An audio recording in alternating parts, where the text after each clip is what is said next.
भगवान श्री कृष्ण ने बताया है कलयुग का अंत कैसे होगा। आज की इस वीडियो के माध्यम से हम बताएंगे कि कलयुग के क्या लक्षण हैं, कलयुग में स्त्री और पुरुष कैसे होंगे, उनकी आयु कितनी होगी, कलयुग का अंत किस प्रकार से होगा और अभी कितना समय बाकी है। तो चलिए बिना देरी किए जान लेते हैं। दोस्तों, महाभारत के युद्ध की समाप्ति के पश्चात जब धर्मराज युधिष्ठिर हस्तिनापुर के सिंहासन पर आसीन हुए तो उनके मन में सृष्टि के भविष्य को लेकर अनेक चिंताएं उठने लगी। द्वापर युग अब समाप्त होने की कागर पर था और कलयुग के आगमन के संकेत मिलने लगे थे। युधिष्ठिर ये सोचकर व्याकुल हो उठे कि कलयुग में मानव जीवन का क्या होगा और धर्म की क्या स्थिति रहेगी। अपने मन की इस चिंता का समाधान पाने के लिए उन्होंने अपने चारों भाइयों भीम, अर्जुन, नकुल और सहदेव के साथ भगवान श्री कृष्ण के पास जाने का निश्चय किया। युधिष्ठिर ने अपने भाइयों को बुलाया। अर्जुन ने चिंतित स्वर में पूछा, हे बड़े भ्राता, आप इतने चिंतित क्यों दिखाई दे रहे हैं? क्या किसी शत्रु ने हमारा राज्य पर आक्रमण करने का दुस्साहस किया है? यदि ऐसा है तो आप बस आज्ञा दीजिए, मैं अभी जाकर उन सभी का नाश कर दूंगा। युधिष्ठिर ने गहरी सांस लेते हुए कहा, हे प्रिय अर्जुन, मैं तुम्हारे पराक्रम से भली भांति परिचित हूँ। इस पृथ्वी पर कोई भी राजा इतना साहस नहीं कर सकता कि हस्तिनापुर आक्रमण करने का विचार भी करे, लेकिन मेरा चिंतन किसी बहादुर शत्रु के बारे में नहीं है। भीम, जो हमेशा से ही अपने बड़े भाई की हर चिंता को साझा करते थे, बोले, तो फिर क्या बात है बड़े भैया, आपकी चिंता देखकर हमारे मन में भी अनिश्चितता और भय उत्पन्न हो रहा है। कृपया हमें शीघ्र ही बताइए कि कौन सा संकट हमारे सामने है। युधिष्ठिर ने गर्व स्वर में उत्तर दिया, हे भीम, तुम सत्य कह रहे हो, एक भयंकर संकट सचमुच आने वाला है। मैं कलयुग के आगमन के विषय में सोचकर चिंतित हूँ। मुझे यह भय सता रहा है कि आने वाले समय में मानव समाज किस दिशा में जाएगा, धर्म का क्या होगा और सत्य का क्या होगा। इसलिए मैंने निश्चय किया है कि अब हमें द्वारिकाधीश श्री कृष्ण जी के पास जाना चाहिए। केवल वही हमें इस चिंता से मुक्त कर सकते हैं। सभी पांडवों ने युधिष्ठिर की बातों से सहमति प्रकट की। अर्जुन ने कहा, आप सत्य कह रहे हैं भैया, श्री कृष्ण ही इस समय सबसे अधिक ज्ञानी और भविष्य की झाता है। हमें शीघ्र ही उनके पास चलना चाहिए। भीम ने भी उत्सुकता से कहा, हे धर्मराज, मैं आपके साथ हूँ। हम सब द्वारिका चलकर श्री कृष्ण से परामर्श करेंगे। इस प्रकार से विचार करके सभी पांडव द्वारिका की ओर प्रस्थान करने लगे। वे पवित्र नगरी द्वारिका में पहुँचे, जहाँ श्री कृष्ण ने उनका स्वागत किया। श्री कृष्ण के पास पहुँचते ही युधिष्ठिर ने उनके चरणों में प्रणाम किया और कहा, हे केशव, आपको बारंबार नमस्कार है। श्री कृष्ण ने मुस्कुराते हुए कहा, हे महाराज युधिष्ठिर, द्वारिका नगरी में आपका स्वागत है। कहिए, मैं आपकी किस प्रकार से सहायता कर सकता हूँ? युधिष्ठिर ने विनम्रतापूर्वक कहा, हे माधव, आप तो सब कुछ जानते हैं। द्वापर युग अब समाप्त होने वाला है और कलयुग के संकेत स्पष्ट रूप से दिखने लगे हैं। मैं यह जानना चाहता हूँ कि कलयुग में मानव का स्वभाव और आचरण कैसा होगा, वह किस प्रकार के कर्म करेगा और मोक्ष प्राप्ति के लिए उसे कौन से प्रयास करने होंगे। श्री कृष्ण ने गहरी मुस्कान के साथ उत्तर दिया, हे धर्मराज, आपकी जिज्ञासा उचित है। कलयुग के प्रभाव को समझना अत्यंत महत्वपूर्ण है, लेकिन इसका उत्तर मैं आपको सीधे नहीं दे सकता। इसके लिए आपको और आपके भाइयों को कुछ विशेष अनुभव प्राप्त करने होंगे। युधिष्ठिर ने उत्सुकतापूर्वक पूछा, हे केशव, आप जिस प्रकार की परीक्षा की बात कर रहे हैं, उसके लिए हम क्या करें? हमें क्या अनुभव करना होगा? श्री कृष्ण ने कहा, हे महाराज, आपको और आपके चारों भाइयों को अलग अलग दिशाओं में स्थित घने और भयानक वनों में जाकर कुछ विचित्र और अद्भुत चीज़ें देखनी होंगी। जब आप वहाँ कुछ असामान्य घटनाओं का अनुभव करेंगे तो उन्हें वापस आकर मुझसे साझा करें, तभी मैं आपको कलयुग के प्रभावों के बारे में विस्तार से बता पाऊँगा।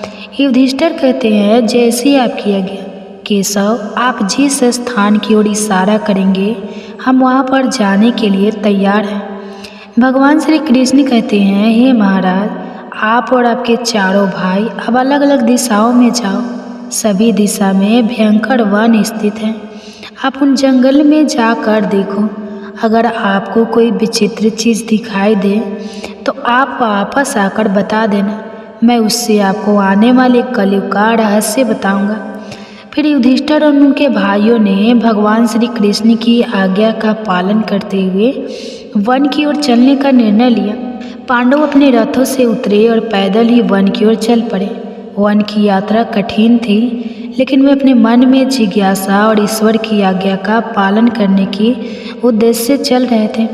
वन का वातावरण शांति और रहस्यमय से भरा हुआ था और पांडव एक एक करके अलग अलग दिशाओं में जाने लगे ताकि वे अधिक से अधिक अद्भुत घटनाओं का अनुभव कर सके।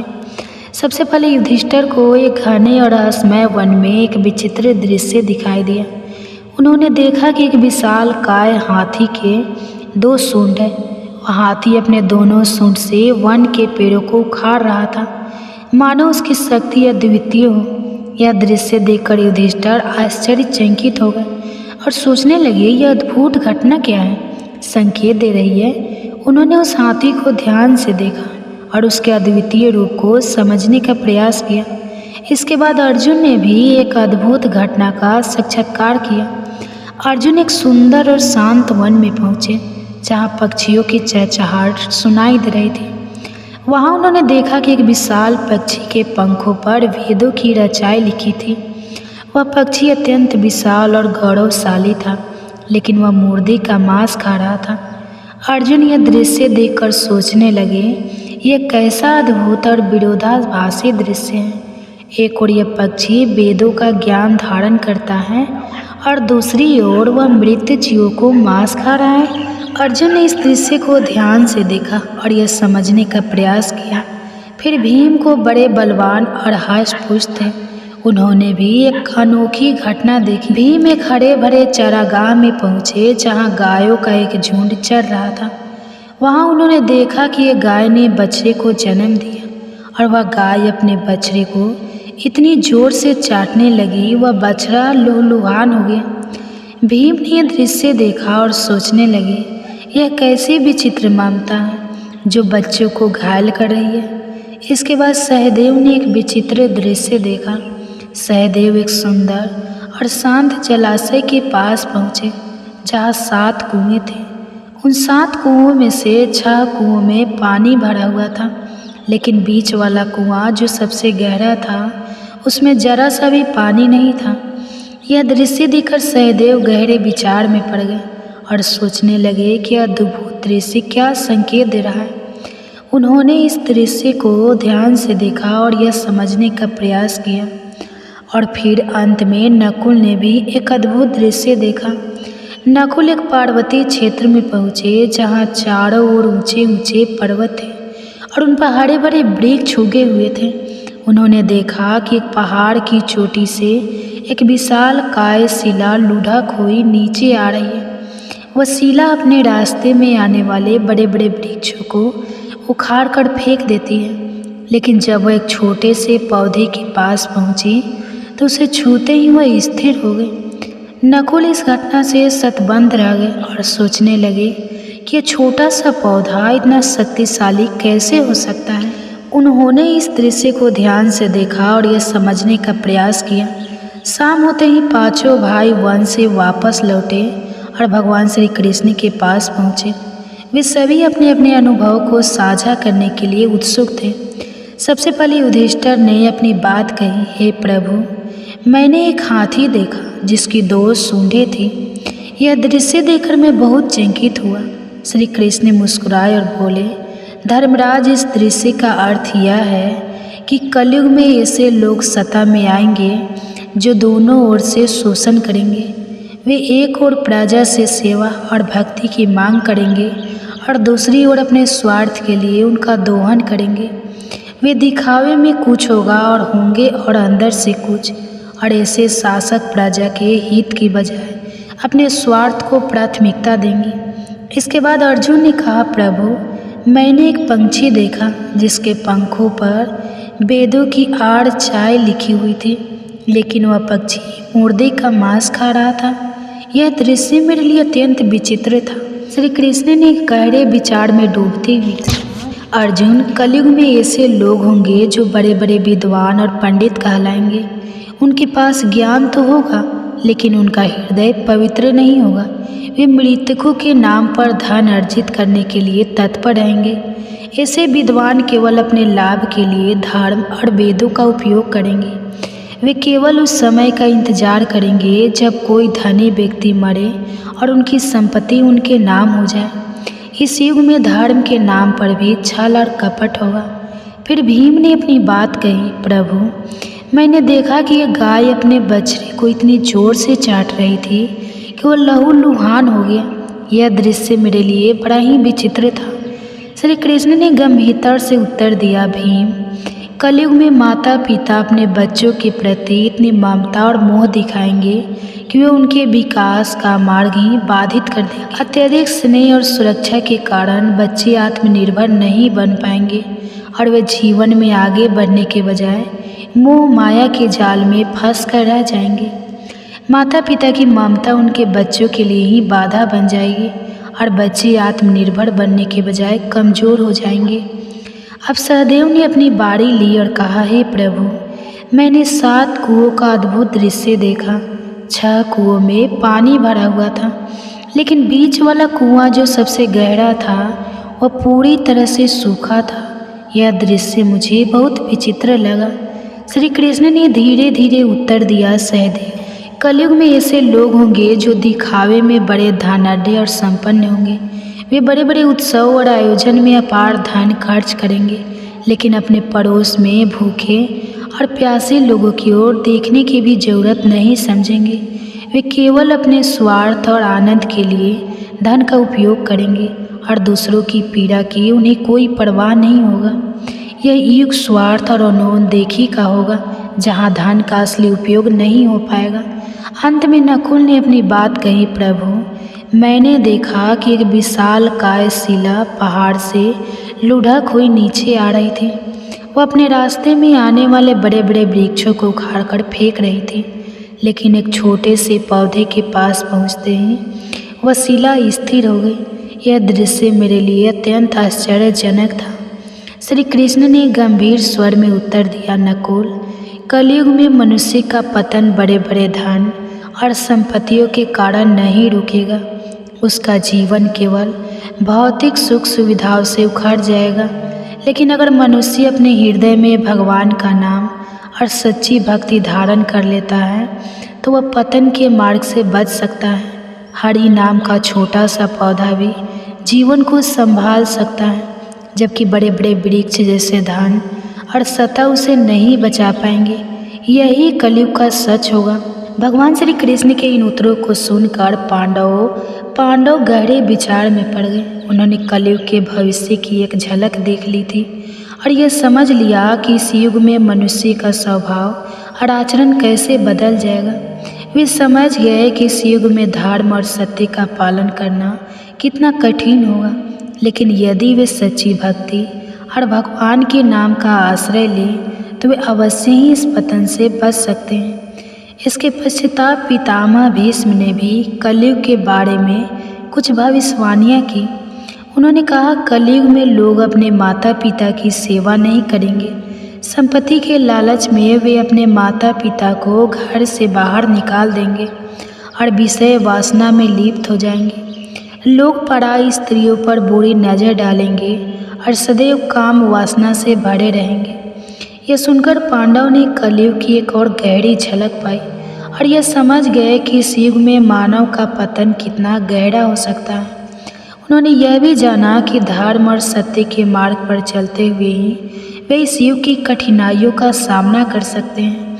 इसके अलावा गरुड़ पुराण में भी कलयुग के अंत का वर्णन मिलता है। गरुड़ पुराण में भगवान श्री कृष्ण ने अर्जुन के कलयुग के अंत के संकेत बताए।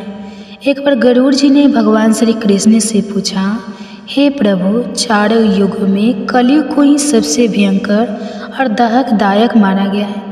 इस कलयुग का अंत कैसे होगा और इसके अंत के समय कौन से संकेत दिखाई देंगे?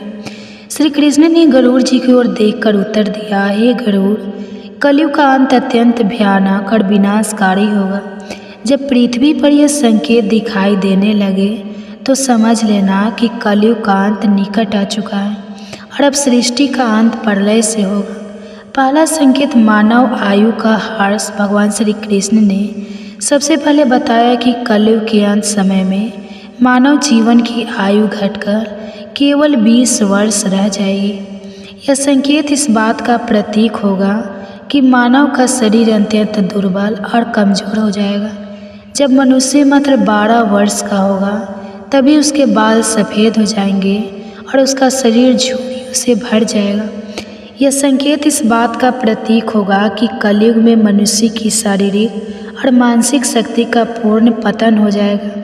इसके अलावा उस समय की स्त्रियां 8 या 9 वर्ष की आयु में ही संतान को जन्म देने लगेगी। यह स्थिति समाज में एक अस्वाभाविक और असंतुलन की ओर इशारा करती है। स्त्रियों का शरीर अत्यंत क्षीण और छोटा होगा, लेकिन उनकी भोजन की लालसा अत्यधिक होगी। वे कम संतान को जन्म देगी और अत्यंत क्रोधी स्वभाव की होगी। वे अपनी संतान का पालन पोषण करने में ही असमर्थ होगी, जिससे समाज में अव्यवस्था और असंतोष का माहौल बनेगा। दूसरा संकेत पतिव्रता स्त्रियों का लोभ। भगवान श्री कृष्ण ने दूसरा संकेत बताते हुए कहा कि कलयुग के अंत समय में पतिव्रता स्त्री कहीं दिखाई नहीं देगी। एक ही स्त्री कई पुरुषों से विवाह करेगी। यह स्थिति समाज में नैतिकता और सदाचार का ह्रास होने का प्रतीक है। इसके अलावा लोग पूजा पाठ, श्राद्ध, अंतिम संस्कार, मुंडन और विवाह जैसे धार्मिक और सांस्कृतिक कार्यों का परित्याग कर देंगे। जल के अभाव के कारण लोग स्नान भी नहीं करेंगे और अशुद्धि रहेंगे। कलयुग के अंत में लोग केवल मांसाहारी का ही सेवन करेंगे और कोई भी सात्विक आहार ग्रहण नहीं करेंगे। इस युग में लोगों के वस्त्र चमकीले और तने हुए होंगे, जो उनके भौतिकता के प्रति आकर्षण और आध्यात्मिकता से दूर होने का संकेत है। तीसरा संकेत वृक्षों का फलहीन होना। भगवान श्री कृष्ण ने तीसरा संकेत बताया कि कलयुग के अंत समय में वृक्षों में फल आना बंद हो जाएगा। सभी वृक्ष फल रहित हो जाएंगे और सृष्टि में हर तरफ केवल शमी के वृक्ष ही दिखाई देंगे।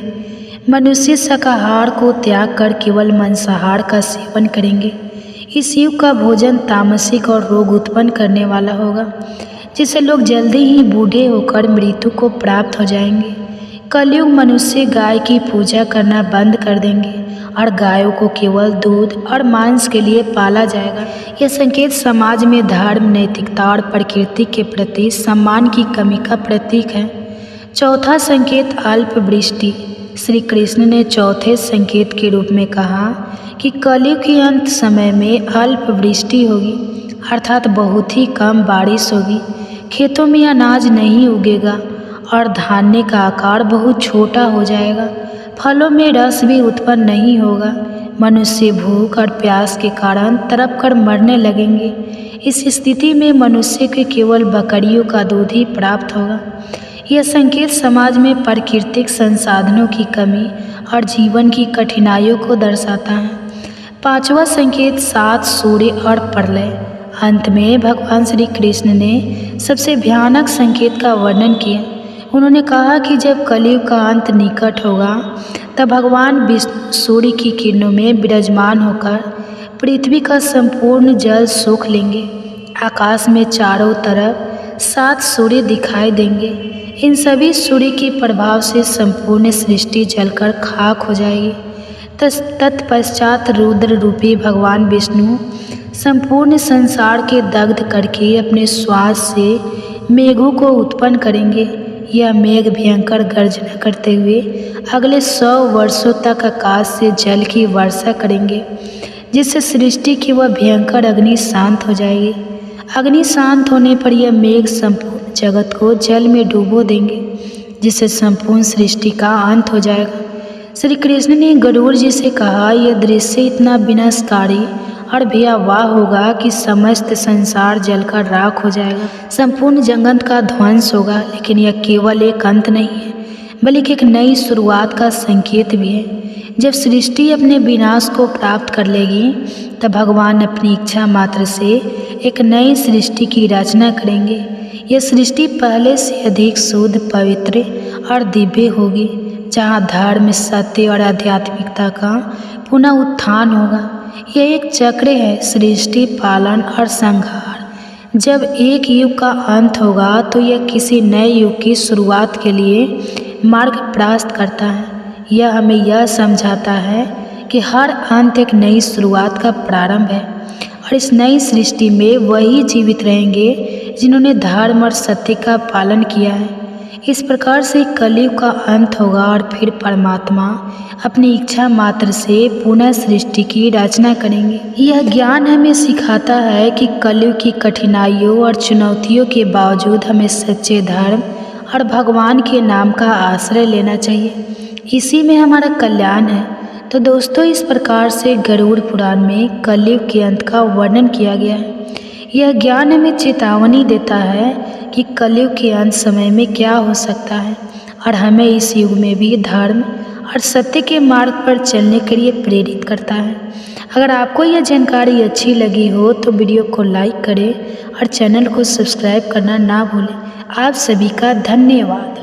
भाग्य का लिखा कभी नहीं मिटता, विधि का विधान टाला नहीं जा सकता। दोस्तों, आखिर काल से कौन जीत पाया है?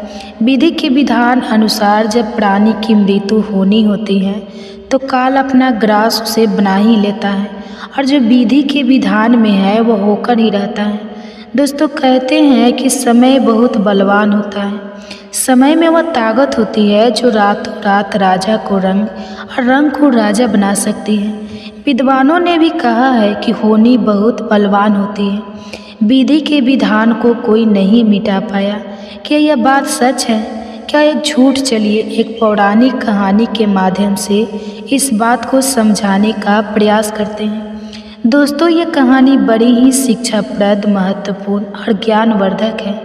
मेरा आपसे निवेदन है कि कहानी के अंत तक हमारे साथ में बने रहना। दोस्तों, जब किसी की मृत्यु जहां होनी होती है, व्यक्ति वहां निश्चित समय पर आखिर पहुंच जाता है। मनुष्य के जीवन में समय, परिस्थिति और स्थान बहुत बड़ी भूमिका निभाते हैं।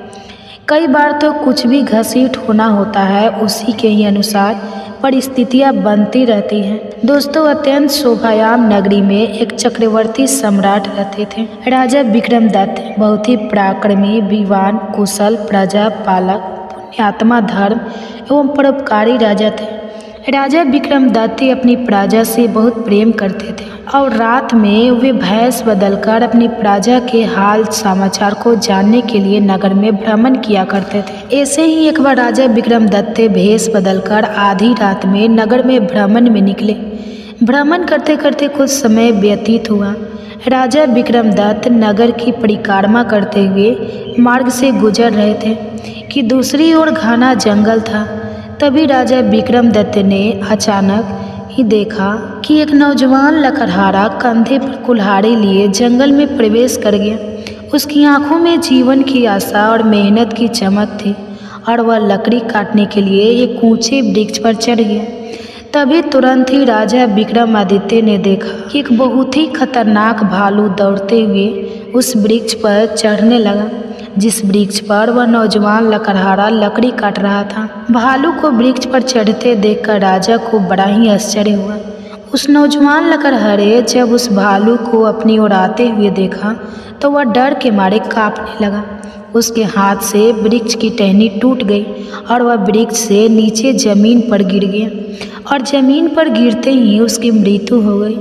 तभी राजा विक्रमदत्त देखते हैं कि वह भालू भी वृक्ष से नीचे उतरा और एक सुंदर युवती में बदल गई और वह सुंदर लड़की बनकर वहीं पास में एक कुएं के बगल में जाकर बैठ गया। राजा विक्रमदत्त यह सब कुछ देखकर आश्चर्यचकित हो रहे थे और वह सोच रहे थे कि अब भालू जो एक सुंदर युवती में बदल गया है। राजा विक्रमदत्त दूर से यह नज़ारा देख रहे थे। उनका मन जिज्ञासा से भर गया। वह सोचने लगे, ये लड़की अब क्या करेगी। थोड़ी ही देर में राजा के दो सिपाही जो रात्रि के समय ग्रस्त में थे वह भी उधर ही आ गए और संयोग से वह दोनों सिपाही सगे भाई थे। छोटे भाई की नज़र जब कुएं के पास बैठी हुई सुंदर युवती पर पड़ी तो बड़े भाई से वो बोला, भैया कितनी सुंदर लड़की बैठी है, मेरा मन कर रहा है कि मैं इसे विवाह कर लूं। तब बड़ा भाई बोला कि बड़े भाई के होते हुए छोटा भाई कैसे विवाह कर सकता है। बड़ा होने के नाते पहले मैं इस लड़की से विवाह करूंगा। ऐसा कहते हुए इन दोनों में विवाद शुरू हो गया।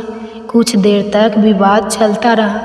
फिर बड़ा भाई बोला कि भाई, हम तो व्यर्थ में ही झगड़ रहे हैं, क्यों ना हम इसी लड़की से ही पूछ लेते हैं यह किसके साथ विवाह करेगी, तुम्हारे साथ या फिर मेरे साथ। और हम दोनों में से जिसे पसंद करेगी उसी के साथ विवाह हो जाएगा।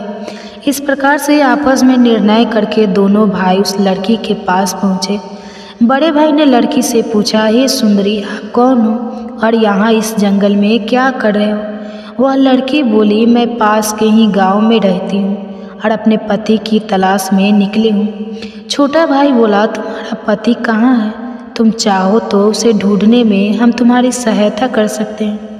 तब उस लड़की ने कहा, अभी तो मैं कुंवारी हूँ और किसी योग्य वर की तलाश में निकली हूँ। तब छोटा भाई कहता है कि हम दोनों भाई भी अभी कुंवारे हैं, यदि तुम चाहो तो हम में से किसी एक से विवाह कर सकती हो। लड़की बोली, मैं तुम दोनों में से एक से विवाह कर लूँगी, लेकिन मेरी एक शर्त है। तब दोनों भाई बोले, आखिर क्या शर्त है तुम्हारी? लड़की बोली, तुम दोनों में से जो भी अधिक बहादुर होगा मैं उसी से विवाह करूँगा। इतना सुनते ही दोनों भाई स्वयं को एक दूसरे से श्रेष्ठ सिद्ध करने की इच्छा रखते हुए आपस में ही युद्ध करने लगे। लड़ते लड़ते दोनों भाइयों ने तलवारें निकाली और एक दूसरे के पेट में आर पार कर दी। इस प्रकार तड़प तड़प कर दोनों मृत्यु की गोद में सो गए, अर्थात उनकी मृत्यु हो गई। तब वो लड़की जोर जोर से हंसने लगी और हंसते हुए वह एक दिशा की ओर चली गई। अब राजा विक्रमदत्त ने उस लड़की का पीछा किया और वह भी उस लड़की के पीछे पीछे छुपते छुपाते हुए चलने लगे। राजा विक्रमदत्त ने एक भालू को वृक्ष पर चढ़ते हुए और फिर उसी भालू को एक सुंदर युवती में बदलते हुए देखा था। यह विचित्र घटना राजा विक्रमदत्त देखकर आश्चर्यचकित थे। राजा विक्रमदत्त को अपनी भूख प्यास राजपाट के विषय में कुछ भी ध्यान न रहा। राजा विक्रमदत्त को उस रहस्यमय सुंदर युवती के विषय में जानने की बहुत जिज्ञासा थी। अतः उस सुंदर लड़की का सावधानी पूर्वक दूरी बनाकर आप पीछा करने लगे। पीछा करते हुए कुछ कदम आगे चलने के बाद राजा विक्रमदत्त देखते हैं कि एकाएक वही सुंदर लड़की अब एक लड़की नहीं रही, अब तो वह जहरीले नाग का रूप धारण कर चुकी थी। वह जहरीली नाग बड़ी तेजी से आगे बढ़ रहा था। कुछ दूर और पीछा करने के बाद वह जहरीला नाग एक नदी के किनारे पहुंच गया और कुछ समय वहीं पर ठहरा रहा और देखते ही देखते वह नाग उस नदी में कूद गया। नदी के बीचों बीच एक नाव चल रही थी जिसमें बहुत से लोग सवार थे। वह नाव भी काफ़ी बड़ी थी। राजा विक्रमदत्त देखते हैं कि वह जहरीली नाग उस नाव की तरफ बढ़ने लगा। सम्राट विक्रमदत्त किनारे पर खड़े यह सब कुछ देख रहे थे। देखते ही देखते वह जहरीली नाग उस नाव के अंदर कूद गया। उस जहरीली नाग पर नज़र पड़ते ही नाव पर भड़क्कम मच गया और लोग अपनी जान बचाने के लिए नाव में बैठे हुए लोग नदी में छलांग लगा दिए। उनमें से जो लोग तैरना जानते थे वह तो तैरकर नदी के किनारे आ गए, लेकिन जो तैरना नहीं जानते थे वह सभी लोग पानी में डूबकर मर गए। राजा ने देखा कि अब सुबह होने को आई है। फिर राजा विक्रमदत्त देखते हैं कि थोड़ी देर बाद वह नाग नदी से बाहर निकला और नदी के किनारे किनारे आगे बढ़ने लगा, लेकिन तब भी राजा विक्रमदत्त ने उसका पीछा नहीं छोड़ा। राजा उसका पीछा करते रहे। कुछ दूर जाकर राजा विक्रमदत्त को एक बार फिर आश्चर्यचकित होना पड़ा। उस नाग ने एक बार फिर अपना रूप बदला। वह एक वृद्ध ब्राह्मण के रूप में अपना भेष बदल लिया। राजा ने सोचा इस रहस्यमय प्राणी के विषय में जानकारी लेने का अब उचित अवसर है, क्योंकि इस समय यह एक वृद्ध ब्राह्मण के रूप में है। अब मैं इसके बारे में बहुत ही आसानी से इससे पूछ सकता हूँ। यह सोचकर राजा विक्रमदत्त शीघ्रता से उस रहस्यमय ब्राह्मण की ओर बढ़ने लगे। अब राजा विक्रमदत्त तेज तेज कदमों से चलते चलते उस वृद्ध ब्राह्मण के सामने जाकर खड़े हो गए और उसके सामने हाथ जोड़कर उसे प्रणाम किया। उस वृद्ध ब्राह्मण ने भी हाथ उठाकर अभिवादन स्वीकार किया। तब राजा विक्रमदत्त ने उससे प्रश्न किया कि आप कौन हैं? वह बोला, तुम्हें दिखाई नहीं देता, मैं एक ब्राह्मण हूँ। राजा ने बोले, आप सत्य बोल रहे हो या झूठ बोल रहे हो? आप ब्राह्मण तो नहीं हो। तब उसने कहा, तो फिर तुम ही बता दो कि मैं कौन हूँ। राजा ने कहा कि तुम वह नहीं हो जो नजर आ रहे हो। तो ब्राह्मण कहने लगा, मैं जो भी हूँ तुम है, इससे क्या लेना देना? तुम अपने काम से काम रखो और अपना रास्ता नापो। तब राजा विक्रमदत्त बोले कि मैं सच्चाई जाने बिना आपको पीछा नहीं छोड़ूंगा, आपको सच्चाई बतानी ही पड़ेगी। तब उस वृद्ध ब्राह्मण ने कहा, मैंने तुम्हें बताया तो कि मैं एक वृद्ध ब्राह्मण हूँ। राजा विक्रमदत्त ने कहा, आप मुझसे झूठ नहीं बोल सकते, मैं आपका तब से पीछा कर रहा हूँ जब से आप भालू बने हुए थे। उस समय आपने उस नौजवान लकड़हारे को मारा, फिर आप एक सुंदर लड़की बने और सुंदर युवती बनकर आपने मेरे 2 सिपाहियों को, जो आपस में सगे भाई थे, उन्हें आपस में ही मरवा दिया। फिर जहरीले नाग के रूप में आकर नदी में छलांग लगाते हुए नाव में छलांग लगा दिया और उस नाव में बैठे हुए लोग आपके ही कारण मारे गए। अब आपने वृद्ध ब्राह्मण का रूप धारण किया है, अब सीधी तरह सच सच बता दो कि आप कौन हो। तब वह ब्राह्मण कहने लगा कि अगर मैं तुम्हें ना बताऊं तो तुम क्या कर लोगे? यह सुनकर राजा ने अपनी तलवार निकाल ली और बोलो कि फिर मरने के लिए तैयार हो जाओ। तुम जानते नहीं, यह राजा विक्रमदत्त की नगरी है और मैं राजा का वफादार नौकर हूँ।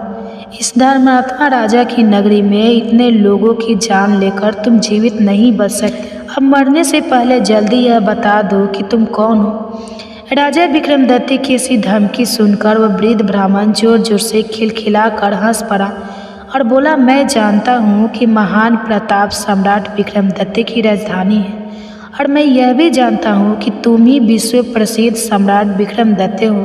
फिर भी एक बात जान लो कि तुम मुझे नहीं मार सकते, बल्कि एक दिन ऐसा आएगा कि मैं ही तुम्हें मरने के लिए विवश कर दूंगा। उसकी ऐसी बातों को सुनकर राजा विक्रमदत्त सोचने लगे कि जिसने इस भेष में भी मुझे पहचान लिया वह कोई छोटी मोटी हस्ती तो नहीं हो सकता। तो राजा थोड़े विनम्र होकर बोले, अब आपने मुझे पहचान ही लिया है तो कृपया बताइए कि आप वास्तव में कौन हैं। तब वह ब्राह्मण बोला, किसी ने सत्य ही कहा है कि संसार में 4 प्रकार के हट प्रसिद्ध हैं, राजा हट, बाल हट, त्रिया हट और योग हट। तुम राजा हो और राज हट पर अड़े हुए हो। बिना मेरी सच्चाई जाने तुम मानोगे नहीं, इसलिए मुझे बताना ही पड़ेगा कि मैं कौन हूँ। अतः हे राजन, ध्यान से सुनो, मेरा नाम काल है। तुम जानते हो कि संसार में जितने भी प्राणी जन्म लेते हैं उनकी मृत्यु निश्चित है, इसलिए इस भूमि को मृत्यु लोक भी कहा जाता है। जब प्राणी माता के गर्भ में आता है तो उसके पूरे अंग बनने के बाद, अर्थात पूरा शरीर बनने के बाद उसके अंदर आत्मा प्रवेश करती है, अतः वह सजीव हो उठता है। उसी समय उसके मृत्यु का समय, स्थान और परिस्थिति, अर्थात मृत्यु किस प्रकार से होगी, यह भी विधाता की ओर से निश्चित कर दिया जाता है। हे राजन, तुम यह भी जानते हो कि दुनिया के हर प्राणी के जन्म मरण का लेखा जोखा चित्रगुप्त के पास है। जब भी किसी प्राणी के मृत्यु का समय आ जाता है वह धर्मराज को सूचित करते हैं। अब क्योंकि सभी प्राणियों से मुक्ति अर्थात मृत्यु का विभाग ईश्वर ब्रह्मदेव के पास है, अतः धर्मराज उस प्राणी को मृत्यु प्रदान करने की आज्ञा भगवान ब्रह्मदेव से मांगते हैं। जब ब्रह्मदेव आज्ञा दे देते हैं तो धर्मराज मुझे अर्थात काल को आदेश देते हैं। तब मैं मृत्यु लोक अर्थात पृथ्वी पर आता, मुझे यह पता होता है कि किस प्राणी की किस परिस्थिति में मृत्यु होगी। मैं उस प्राणी को निश्चित समय पर निश्चित स्थान पर ले जाता हूँ अथवा पहुँचा देता हूँ जहाँ पर उसकी मृत्यु लिखी होती है, अर्थात जहाँ उसकी मृत्यु निश्चित है और जिस प्रकार से उसकी मृत्यु लिखी गई है, मैं उस स्थान पर वैसे ही परिस्थितियों को बना देता हूँ। हे राजन, उस लकड़हारे को मैंने नहीं मारा। उसके ऐसा बोलते ही राजा विक्रमदत्त बोल पड़े, तुम फिर झूठ बोल रहे हो। मैंने स्वयं अपनी आँखों से देखा है, उस लकड़हारे की मृत्यु का कारण तुम ही थे। तब काल ने कहा, हाँ, यह सत्य है कि मैं उसके मृत्यु का कारण था। लेकिन सांसारिक लोग तो यही समझते हैं कि लकड़हारे की मृत्यु वृक्ष से गिरकर हुई और फिर मुझे तो मृत्यु देव धर्मराज के आदेश का पालन करना ही पड़ता है। इसलिए मैंने एक रूप धारण किया और वही परिस्थिति उत्पन्न की ताकि वह उस घटना का शिकार हो जाए। राजन सोचो, ब्राह्मण ने समझाया, अगर मैं असली भालू होता तो क्या वह कभी पेड़ पर चढ़ पाता? वह कभी नहीं चढ़ सकता, लेकिन मैं वहाँ था और मेरे लिए कुछ भी असंभव नहीं है। राजन, उसकी मृत्यु वृक्ष पर गिरने से ही लिखी थी। अगर हम उन सैनिक भाइयों की बात करें तो मैंने उन्हें भी नहीं मारा, क्योंकि उनकी मृत्यु एक दूसरे के हाथों लिखी गई थी। अतः उनके लिए मुझे सुंदर युवती बनकर आना पड़ा। नाव में जो कुछ लोगों की मृत्यु डूबने के कारण उनकी मृत्यु भी इसी तरह लिखी गई थी। इसके लिए मुझे भयानक नाग का रूप धारण करना पड़ा और उस नाग में जाना पड़ा। ब्राह्मण ने राजा की ओर देखा और कहा, हे राजा, मुझे लगता है कि अब तुम समझ गए होंगे कि मैं कौन हूँ और आपकी नगरी में क्यों आया था, और यह भी समझ गए होंगे कि समय, स्थान और परिस्थिति संसारिक प्राणी के जीवन में कितनी बड़ी भूमिका निभाते हैं। राजा विक्रमदत्त ने वृद्ध ब्राह्मण रूपी काल की बात बड़े ध्यान से सुना और गंभीर हो गए। तब काल कहने लगा, राजन, अब मैं चलता हूँ। तब राजा विक्रमदत्त बोले, हे कालदेव, आपने मुझे बहुत अच्छी जानकारी दी है, जिसके लिए मैं आपका बहुत आभारी हूँ। कृपया जाने से पहले मेरे और एक प्रश्न का उत्तर देते जाइए। आप यह बताइए कि मेरी मृत्यु कब, किस स्थान पर और किस प्रकार से होगी।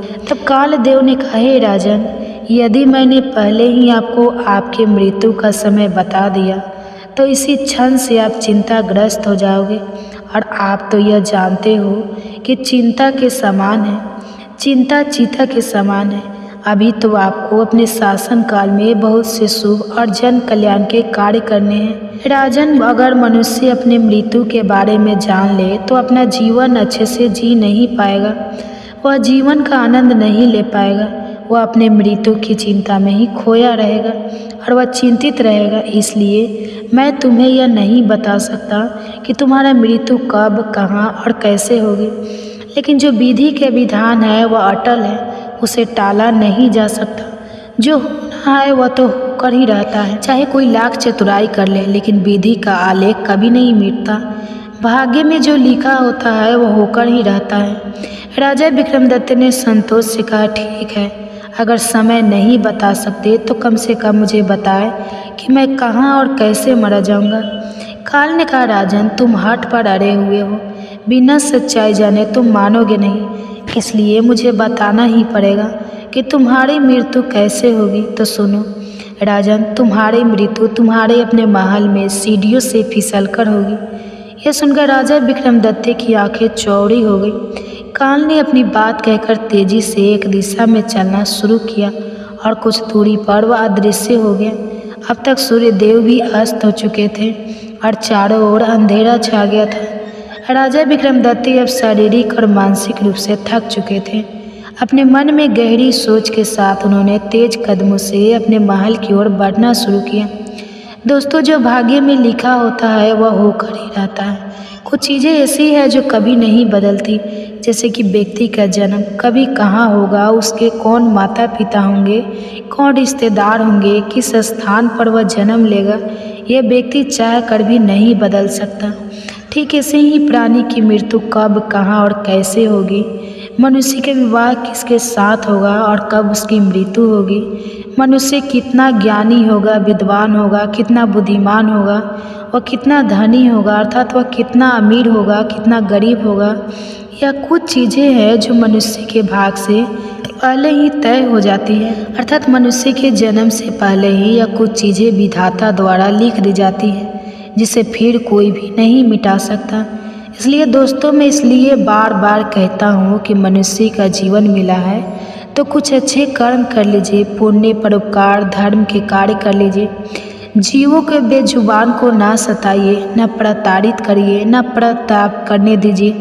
दोस्तों, हम मनुष्य हैं और मनुष्य में मनुष्यता होनी चाहिए। सांसारिक जीवन जीते हुए थोड़ा सा समय निकालकर प्रभु की भक्ति कीजिए। यह मनुष्य जीवन बड़े ही भाग्य से मिला हुआ है और यह मानव शरीर मोक्ष का द्वार है।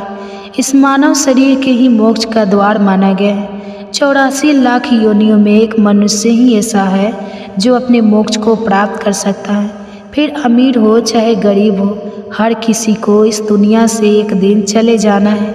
हमेशा के लिए ना कोई आया है, ना कोई आया था, ना कोई आएगा।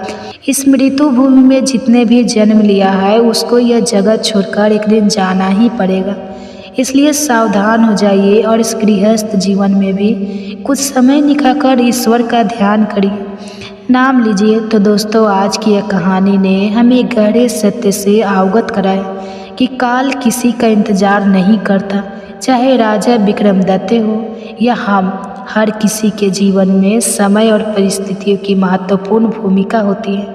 इसलिए जीवन को संजीवनी की तरह जिए और हर पल का सम्मान करें। अगर आपको हमारी यह कहानी पसंद आई हो तो कृपया वीडियो को लाइक करें, अपने विचार कमेंट में शेयर करें और हमारे चैनल को सब्सक्राइब करना ना भूलें। याद रखिए, हर दिन एक नया अवसर है, इसे बेकार मत जाने दें। आपका धन्यवाद और मिलते गए अगले वीडियो में। तब तक आपका और अपने का ख्याल रखें। एक और कथा आप सुनिए। एक बार की बात है, एक सुंदर और हरे भरे राज्य में एक चरवाहा और राजकुमारी की अनोखी कहानी शुरू हुई। यह राज्य पहाड़ों और जंगलों से घिरा हुआ था और वहाँ के लोग अपनी सरल और सुखी जिंदगी के लिए जाने जाते थे। चरवाहे का नाम रिहान था। वह ईमानदार और मेहनती था और अपनी सादगी और दयालुता के लिए पूरे गांव में प्रसिद्ध था। रिहान रोज अपने बकरियों के झुंड को लेकर जंगल और पहाड़ों में घूमता, उन्हें चराता और सूरज ढलने से पहले वापस गांव लौट आता। हालांकि रिहान का दिल सपनों से भरा हुआ था। वह जानता था कि उसकी ज़िंदगी सिर्फ बकरियां चराने तक सीमित नहीं है। वहीं दूसरी तरफ उस राज्य की राजकुमारी अनाया थी। वह न केवल बहुत सुंदर थी बल्कि बुद्धिमान और दयालु भी थी। लेकिन उसके दिल में हमेशा यह ख्याल आता कि उसकी ज़िंदगी महल की 4 दीवारों में कैद होकर नहीं कटनी चाहिए। अनाया आम लोगों की ज़िंदगी को समझना चाहती थी और जानना चाहती थी कि उनकी खुशियाँ और तकलीफ़ें कैसी होती हैं। एक दिन अनाया ने महल से बाहर जाने का निश्चय किया। वह एक साधारण पोशाक पहनकर महल से निकली और जंगल की ओर चली गई। वहीं रिहान अपनी बकरियों को चरा रहा था। जब अनाया की नज़र रिहान पर पड़ी तो उसने देखा कि रिहान अपने काम में पूरी तन्मयता से जुटा हुआ था। अचानक एक बकरी गहरी खाई की तरफ बढ़ने लगी। रिहान ने तुरंत उसे बचा लिया। यह देखकर अनाया बहुत प्रभावित हुई। अनाया ने रिहान से बात करने का फैसला किया। उसने साधारण लड़की बनकर पूछा, तुम इतनी मेहनत क्यों करते हो? क्या तुम्हें कभी बड़ा बनने की इच्छा नहीं होती? रिहान ने मुस्कुराते हुए जवाब दिया, मेहनत से बड़ी कोई चीज़ नहीं होती। मैं अपने सपनों को सच्चाई में बदलने के लिए मेहनत करता हूँ। इसके बाद अनाया और रिहान की मुलाकातें बढ़ने लगीं। अनाया ने पहली बार किसी साधारण इंसान की ज़िंदगी को करीब से देखा और उसे महसूस किया कि असली खुशी छोटी छोटी चीज़ों में छुपी होती है। रिहान ने अनाया से ज़िंदगी की नई बातें सीखी। उनकी दोस्ती गहरी होती गई, लेकिन रिहान को अब तक यह पता नहीं था कि अनाया असल में राजकुमारी है। दूसरी ओर अनाया का दिल रिहान के सरल स्वभाव और मेहनत से प्रभावित हो रहा था। एक दिन महल के सिपाहियों ने अनाया को जंगल में रिहान के साथ देख लिया। राजा तुरंत खबर देने चले गए। राजा बहुत गुस्से में थे। उन्होंने आदेश दिया कि अनाया को महल वापस लाया जाए और रिहान से मिलने पर सख्त पाबंदी लगा दी जाए। हमारी अनाया को महल वापस लाया गया, लेकिन उसका मन अब पहले जैसा शांत नहीं था। वह रिहान की सादगी, मेहनत और उसके सपनों से प्रभावित हो चुकी थी। दूसरी ओर रिहान भी सोच में पड़ गया था कि वह लड़की कौन थी जिसने उससे इतने सवाल किए और उसकी बातें इतनी ध्यान से सुनी। महल में राजा ने अनाया से पूछा, तुम जंगल में क्या कर रही थी और उस चरवाहे से क्यों मिली? अनाया ने निडर होकर जवाब दिया, वह चरवाहा एक साधारण इंसान है, लेकिन उसके सपने बड़े और दिल साफ है। मैं यह जानना चाहती थी कि हमारे राज्य के लोग कैसे जीते हैं। क्या इसमें कुछ गलत है? राजा ने गुस्से में कहा, तुम्हारा वहाँ जाना हमारी प्रतिष्ठा के खिलाफ है। तुम राजकुमारी हो, तुम्हें आम लोगों से दूर रहना चाहिए। लेकिन अनाया ने चुप्पी साधने के बजाय अपने पिता को यह समझाने की कोशिश की कि असली शासक वही होता है जो अपने लोगों की तकलीफ़ें और खुशियाँ समझे। दूसरी ओर रिहान का मन बेचैन था। वह बार बार उस लड़की के बारे में सोच रहा था। उसने आखिरकार फैसला किया कि वह उसे ढूंढेगा, चाहे इसके लिए उसे महल के दरवाजे पर क्यों न जाना पड़े। कुछ दिनों बाद रिहान ने हिम्मत जुटाई और महल के पास पहुंचा। वह महल के अंदर जाने की कोशिश कर रहा था। जब सिपाहियों ने उसे रोक लिया, तुम्हें अंदर जाने की इजाज़त नहीं है, सिपाहियों से ने कहा। रिहान ने विनम्रता से जवाब दिया, मैं किसी को नुकसान पहुंचाने नहीं आया हूँ। मैं बस उस लड़की से मिलना चाहता हूँ जिसने मेरे दिल में सवाल का तूफान खड़ा कर दिया है। खबर अनाया तक पहुँची। उसने तुरंत रिहान को महल में बुलवाया। दोनों की नज़रें मिली और कुछ पल के लिए जैसे वक्त थम गया। मुस्कुराते हुए कहा, तुम्हें पता है मैं कौन हूँ? रिहान ने कहा, नहीं, लेकिन तुम्हारी बातें तुम्हें सबसे खास बनाती हैं। अनाया ने जवाब दिया, मैं इस राज्य की राजकुमारी हूँ।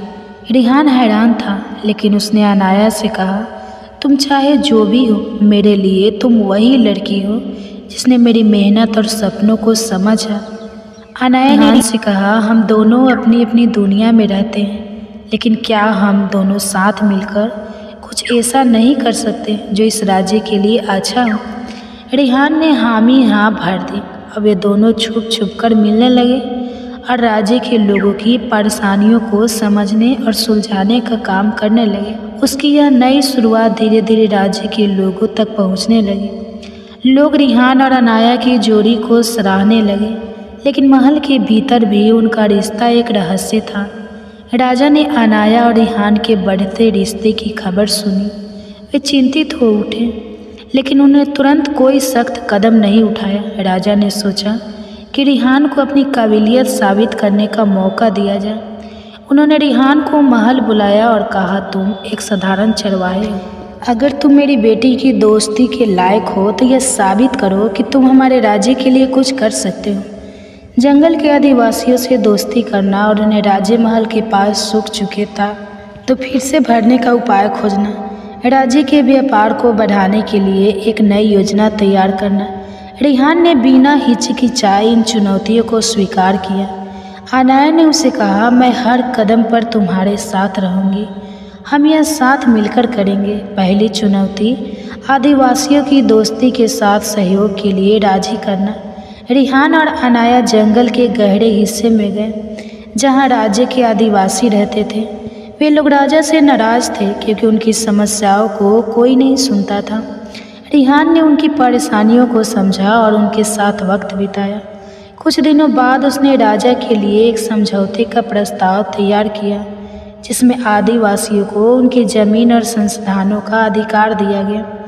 आदिवासी इतने प्रभावित हुए कि उन्होंने रिहान और अनाया को अपना मित्र मान लिया।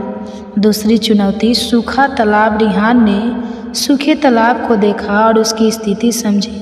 उसने गांव के किसानों और मजदूरों के साथ लेकर तालाब के किनारे एक नई जलधारा की खुदाई शुरू की। अनाया ने भी इसमें हिस्सा लिया जिससे लोगों का मनोबल बढ़ा। कड़ी मेहनत के बाद तालाब में पानी भरने लगा। राजा ने यह देखा और पहली बार रिहान की मेहनत की तारीफ की। तीसरी चुनौती व्यापार की योजना। राज्य के व्यापार को बढ़ाने के लिए रिहान ने सुझाव दिया कि जंगल के शहर लड़की और जड़ी बूटियों को अन्य राज्यों में बेचा जाए। उसने आदिवासियों और व्यापारियों के बीच समझौता कराया।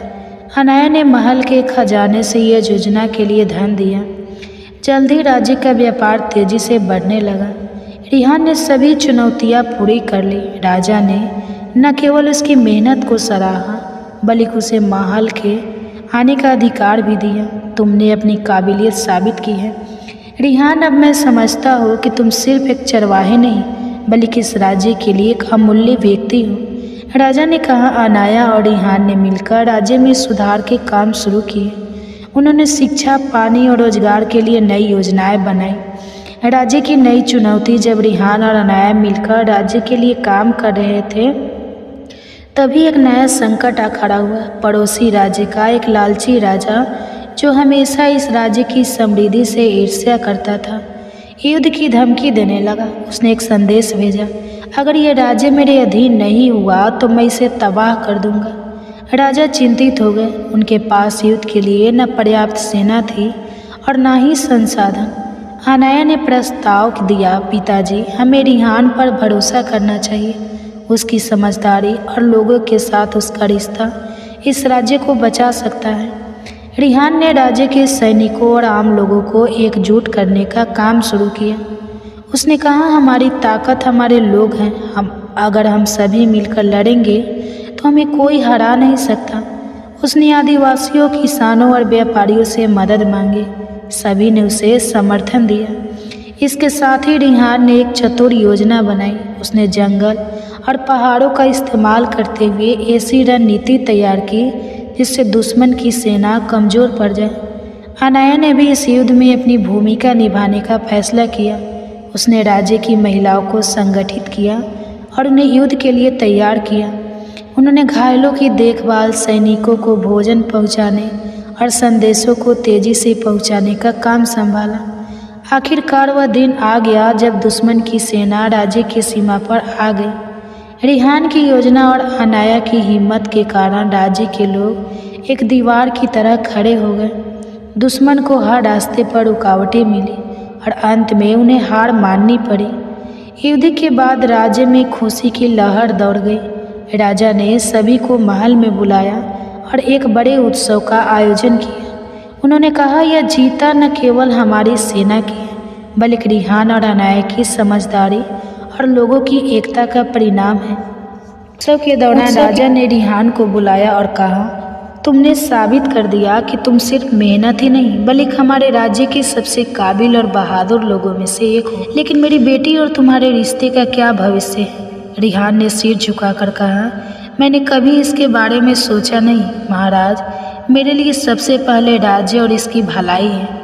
अनाया ने बीच में कहा, पिताजी, रिहान ने हर कदम पर यह दिखाया है कि वह इस राज्य और इसके लोगों के लिए कितना जरूरी है।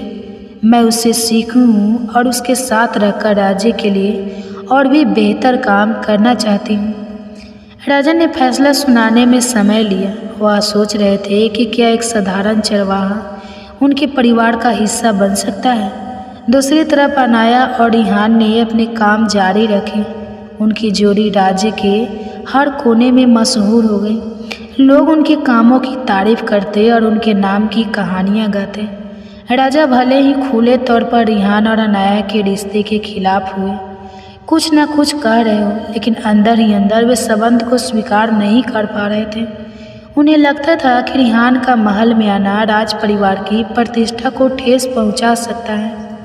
इसलिए उन्होंने एक गुप्त योजना बनाई। राजा ने अपने वफादार मंत्री के साथ मिलकर रिहान को एक मुश्किल परीक्षा में डालने का फैसला किया। उन्होंने उसे महल में बुलाकर कहा, रिहान, तुमने अब तक जो किया है वह सराहनीय है, लेकिन अगर तुम्हें हमारी बेटी और इस राज्य का भरोसा पूरी तरह से जीतना है तो तुम्हें एक आखिरी जिम्मेदारी निभानी होगी। रिहान ने तुरंत कहा, मैं राज्य और इसके लोगों के लिए कुछ भी करने को तैयार हूँ महाराज। राजा ने उसे एक पुरानी गुफा में भेजने का आदेश दिया जो राज्य की सीमा पर स्थित था। वहाँ एक प्राचीन खजाने की कहानी मशहूर थी, लेकिन यह जगह खतरों और रहस्यों से भरी हुई थी। राजा का इरादा था कि इस मुश्किल काम में रिहान फंस जाए और वह अनाया से दूर हो जाए। अनाया ने जब यह सुना कि रिहान को इस खतरनाक काम पर भेजा गया है तो उसे शक हुआ। वह अपने पिता से पूछने गई, पिताजी, क्या यह सच है कि आपने रिहान को उस गुफा में भेजा है? वह जगह बहुत खतरनाक है। राजा ने मुस्कुराते हुए कहा, अगर रिहान वाकई इतना काबिल है तो उसे यह काम पूरा करने में कोई दिक्कत नहीं होगी, और अगर वह असफल होता है तो यह साबित हो जाएगा कि वह तुम्हारे लायक नहीं है। अनाया ने मन ही मन ठान लिया कि वह रिहान की मदद करेगी, लेकिन उसने यह बात किसी से नहीं कही। रिहान गुफा के पास पहुंचा। वहां उसे हर कदम पर नई चुनौतियां मिल रही थी। कभी वह गहरी खाई से बचता तो कभी उसे जंगली जानवरों का सामना करना पड़ता। गुफा के अंदर अंधेरा था, लेकिन रिहान ने हिम्मत नहीं हारी। उसने अपनी समझदारी और साहस से रास्ता बनाना शुरू किया। लेकिन गुफा में असली खतरा तब आया जब वो एक विशाल चट्टान के नीचे फंस गया। उसे लगा कि अब उसका सफ़र यहीं ख़त्म हो जाएगा। तभी एक जानी पहचानी आवाज़ ने उसे पुकारा, रिहान, मैं यहाँ हूँ। यह अनाया था। उसने छुपकर का पीछा किया था और सही समय पर उसकी मदद करने आ पहुँची। रिहान और अनाया ने मिलकर उस गुफा के सारे रहस्यों को सुलझाया। उन्हें वहाँ से एक पुराना नक्शा और कुछ प्राचीन वस्तुएं मिली जो राज्य की संस्कृति और इतिहास के लिए अनमोल थी। जब वे महल लौटे तो राजा को यह देखकर हैरानी हुई कि रिहान न केवल जिंदा लौट आया बल्कि उसने राज्य के लिए एक नई विरासत खोज कर ली। हालांकि राजा ने बाहर से रिहान की तारीफ की, लेकिन अंदर ही अंदर वे परेशान थे। उन्होंने सोचा, यह लड़का हर बार बच जाता है, मुझे कुछ और सोचना होगा। राजा ने अब अनाया को महल के नियमों और शाही जिम्मेदारियों का हवाला देकर व्यस्त रखने की कोशिश की ताकि वह रिहान से दूर रहे। दूसरी ओर उन्होंने रिहान को राज्य के एक दूर दराज इलाके में भेजने की योजना बनाई जहां भूख और गरीबी का संकट था। रिहान को आदेश मिला कि उसे कुछ समय के लिए राज्य के गरीब हिस्से में जाकर सुधार का काम करना होगा। रिहान ने यह काम खुशी खुशी स्वीकार कर लिया क्योंकि उसे राज्य की सेवा का मौका मिल रहा था। लेकिन अनाया के लिए यह समय कठिन था। वह जानती थी कि उसके पिता की योजना का हिस्सा है। अनाया ने एक बार फिर अपने तरीके से रिहान की मदद करने का फैसला किया। उसने गुप्त रूप से रिहान के मिशन के लिए मदद भेजने की योजना बनाई। वह चाहती थी कि रिहान की मेहनत रंग लाए और वह हर बार अपने पिता की साजिश को नाकाम करे। रिहान के दूर जाने के बाद अनन्या का मन बहुत उदास हो गया। वह हर जगह उसे ढूंढने की कोशिश करती रही, लेकिन रिहान का कोई पता नहीं चला। वह बार बार राजा से पूछती, पिताजी, रिहान कहाँ है? आपने उसे कहाँ भेजा है? राजा ने गहरी आवाज़ में जवाब दिया, रिहान अब तुम्हारे बारे में नहीं सोचता, उसे तुम्हारी परवाह नहीं। वह अपनी दुनिया में खुश है और शायद ही वापस आए। अनाया को यह बात सुनकर बहुत दुख हुआ, लेकिन उसके दिल को यकीन नहीं था कि रिहान उसे भूल सकता है। वह जानती थी कि राजा ने कुछ छुपाया है। सच तो यह था कि राजा ने रिहान को राज्य के सबसे दूरस्थ हिस्से में भेज दिया था, जहां हालात बेहद खराब थे। राजा ने यह बात छुपा रखी थी और एक नई कहानी बनाई। उन्होंने अनाया से कहा, अगर तुम रिहान को भूल नहीं सकती तो मैं तुम्हारे लिए एक चुनौती रखता हूँ। हमारे राज्य में एक सोने की चिड़िया की कहानी मशहूर है। कहते हैं जो उसे खोज कर लाएगा वह असली साहसी होगा और अगर राज्य की सबसे बड़ी दौलत का हकदार बनेगा। लेकिन ये चिड़िया सिर्फ वही पा सकता है जिसके इरादे सच्चे हो।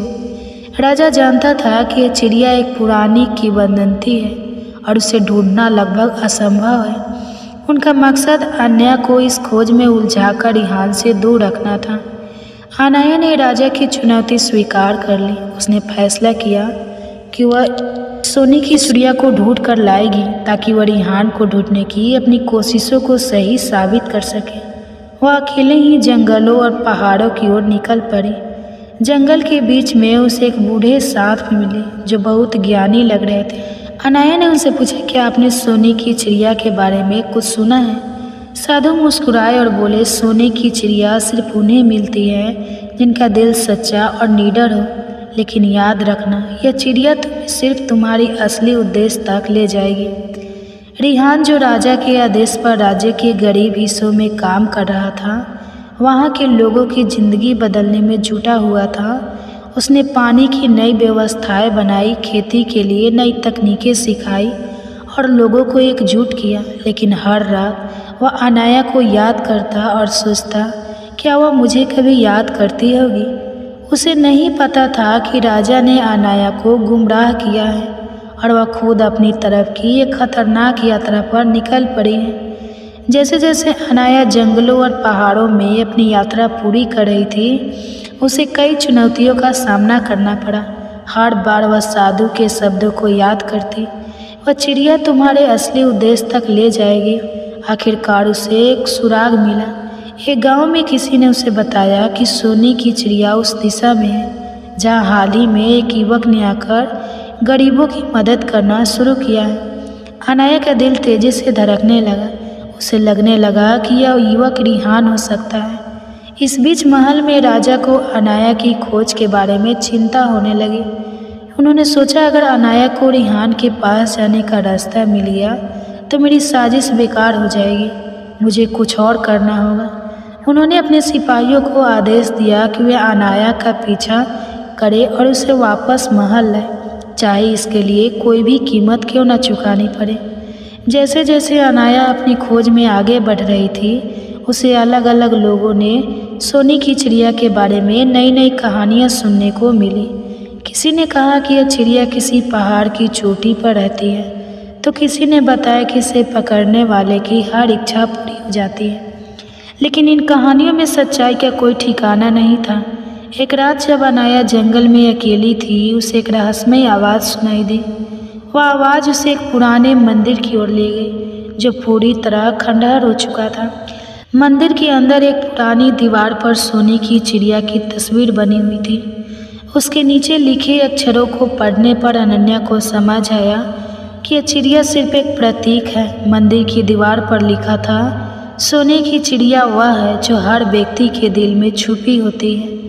यह चिड़िया सच्चाई, निडरता और प्रेम का प्रतीक है। इसे पाने का मतलब है अपने सच्चे उद्देश्य और अपने दिल की सच्चाई को पहचानना। अनाया को एहसास हुआ कि राजा ने यह कहानी सिर्फ उसे गुमराह करने के लिए गढ़ी थी, लेकिन अब वह जान चुकी थी कि यह चिड़िया वास्तव में उसकी खुद की खोज और सच्चाई के रास्ते पर चलने का प्रतीक है। इस रहस्य को समझने के बाद अनाया ने खुद से कहा, अगर यह चिड़िया सच्चाई और प्रेम का प्रतीक है तो मुझे रिहान को ढूंढना ही होगा, क्योंकि वही मेरे जीवन की सच्चा और मेरे उद्देश्य का हिस्सा है। अब अनाया और दृढ़ निश्चय के साथ आगे बढ़ने लगी। रिहान जिस गांव में काम कर रहा था, वहाँ लोग उसे सोने की चिड़िया कहने लगे थे। वे कहते, तुमने हमारे जीवन में जो बदलाव लाया है वह किसी चमत्कार से कम नहीं। तुम हमारे लिए सोने की चिड़िया हो। रिहान को इन शब्दों में समझ आया कि सच्ची कीमत लोगों की सेवा और उनकी भलाई में है। राजा को भेजे सिपाही अब अनन्या के करीब पहुंच चुके थे, लेकिन अनन्या को सच्चाई का पता लग चुका था। उसे यकीन था कि राजा ने रिहान को जानबूझकर उससे दूर किया है। सोने की चिड़िया का सच उन्हें करीब लाता है। अनन्या ने अब समझ लिया था कि सोने की चिड़िया कोई असली पक्षी नहीं, बल्कि प्रेम, सच्चाई और निस्वार्थ का प्रतीक है। उसने तय किया कि अब वह सच्चाई को ढूंढते हुए रिहान तक जरूर पहुंचेगी। दूसरी ओर रिहान ने भी लोगों से सोने की चिड़िया की कहानी सुनी थी। वह यह समझ गया कि इस चिड़िया का असली मतलब खुद के भीतर छुपी अच्छाई और उस सच्चे उद्देश्य को पहचानना है। वह जानता था कि उसकी सच्चाई अनन्या से जुड़ी हुई है। एक दिन अनाया एक नदी किनारे बैठी थी, जहाँ से एक छोटी नाव गुजर रही थी। उसने नाव पर खड़े एक व्यक्ति को देखा जो गरीब बच्चे को खाना बांट रहा था। उसकी आंखों में विश्वास नहीं हुआ। वह व्यक्ति कोई और नहीं बल्कि रिहान था। अनाया ने उसे पुकारा, रिहान। रिहान ने आवाज़ सुनी और तुरंत उसे पहचान लिया। वह नाव से कूदकर नदी के किनारे आया। दोनों के चेहरे पर खुशी और राहत साफ झलक रही थी। तुम यहाँ कैसे? रिहान ने पूछा। मैं तुम्हें ढूंढ रही थी, लेकिन राजा ने मुझे गुमराह किया। अनाया ने कहा, उन्होंने मुझे सोने की चिड़िया की तलाश में भेजा, लेकिन अब मुझे समझ आया कि यह चिड़िया तो हम दोनों के विश्वास और मेहनत में थी। रिहान ने अनाया को सब कुछ बताया, कैसे राजा ने उसे दूर भेजा और कैसे उसने इस इलाके के लोगों की मदद की। अनाया ने भी राजा की साजिश के बारे में बताया और यह भी कि सोने की चिड़िया की खोज ने उसे अपने सच्चे उद्देश्य तक पहुंचाया। दोनों ने मिलकर तय किया कि अब वे राजा के सामने जाकर सच्चाई बताएंगे और यह साबित करेंगे कि उनका रिश्ता सच्चाई और मेहनत पर टिका हुआ है। रिहान और अनाया ने उस गांव के लोगों को विदा कहा और महल की ओर चल पड़े, लेकिन उन्हें पता था कि राजा इतनी आसानी से हार मानने वाले नहीं हैं। अनाया और रिहान राजा के सामने पहुँचे। उनके चेहरे पर साहस और आत्मविश्वास झलक रहा था। अनाया ने राजा से कहा, पिताजी, मैंने आपकी दी गई चुनौती को पूरा किया। सोने की चिड़िया की सच्चाई जानने के बाद मैंने महसूस किया कि यह सच्चाई निडरता और प्रेम का प्रतीक है, और यह भी समझा कि रिहान ही मेरी सच्चाई है। वह न केवल राज्य के लोगों के लिए बल्कि मेरे जीवन के लिए भी अनमोल है। रिहान ने राजा के सामने सिर झुकाते हुए कहा, महाराज, मैं अनन्या के साथ सिर्फ अपने प्रेम के नहीं, मैंने हमेशा राज्य और उसकी भलाई को प्राथमिकता दी है। मैं आपके आदेश पर गरीबों के लिए काम करने गया और उनकी ज़िंदगी में बदलाव लाने की कोशिश की। मेरा इरादा हमेशा सच्चा रहा है। राजा, जो अब तक अपनी साजिश में व्यस्त थे, चुपचाप उनकी बातें सुनते रहे। अनाया की दृढ़ता और रिहान की निस्वार्थ सेवा ने उनके दिल को छू लिया। उन्होंने अपनी गलती महसूस की और सोचा, मैंने अपनी बेटी को खुश रखने के बजाय उसे दुखी करने की कोशिश की। यह लड़का सच्चाई और मेहनत का प्रतीक है। उन्होंने दोनों की ओर देखा और कहा, मैंने तुम्हें परखने के लिए कई मुश्किलें खड़ी की, लेकिन तुम दोनों ने हर बार सच्चाई और निडरता से उनका सामना किया। रिहान, तुमने साबित कर दिया कि तुम इस राज्य और मेरी बेटी के लिए सबसे योग्य हो। राजा ने तुरंत महल में रिहान और अनन्या की शादी की घोषणा कर दी। पूरे राज्य में खुशी की लहर दौड़ गई। लोगों ने उत्सव मनाना शुरू कर दिया। शादी के दिन महल को रंग बिरंगी रोशनी और फूलों से सजाया गया। अनन्या राजकुमारी की तरह खूबसूरत लग रही थी और रिहान भी अपने नए पहनावे में राशि लग रहा था। दोनों ने एक दूसरे को वचन दिए कि वे हमेशा एक दूसरे के साथ रहेंगे और राज्य के लोगों की सेवा करेंगे। शादी के दौरान अनाया ने लोगों से कहा, सोने की चिड़िया कोई चीज़ नहीं बल्कि हमारे इरादों और कर्मों में छुपी होती है। यह सच्चाई और निस्वार्थ का प्रतीक है। हमने इसे खोजा और इसे अपने जीवन का हिस्सा बनाया। शादी के बाद रिहान और अनाया ने मिलकर राज्य को नई ऊंचाइयों पर पहुंचाया। उन्होंने हर वर्ग के लोगों की समस्याओं को समझा और उनके समाधान के लिए काम किया। राजा ने भी अपनी गलतियों को स्वीकार कर लिया और रिहान को अपना बेटा मान लिया। राज्य में खुशहाली। शादी के बाद रिहान और अनाया ने मिलकर राज्य को नई दिशा दी। रिहान की बुद्धिमानी और अनाया की करुणा ने उन्हें लोगों के दिलों का राजा और रानी बना दिया। वे गरीबों के लिए नई नीतियाँ लेकर आए, व्यापार बढ़ाने के लिए योजना बनाई और शिक्षा का प्रसार किया। राजा ने भी अपने व्यवहार में बदलाव किया। उन्होंने रिहान और अनाया को पूरी तरह से स्वीकार किया और राज्य का प्रबंधन धीरे धीरे उनके हाथों में सौंप दिया। राजा ने कहा, तुम दोनों ने मुझे सिखाया कि सच्चा राजधर्म क्या होता है। अब मेरा दिल शांत है क्योंकि मुझे पता है कि राज सुरक्षित हाथों में है। महल में सोने की चिड़िया की एक मूर्ति स्थापित की गई जो रिहान और अनाया की यात्रा का प्रतीक बनी। लोग इसे देखने आते और अपने जीवन में सच्चाई और निडरता को अपनाने की प्रेरणा लेते।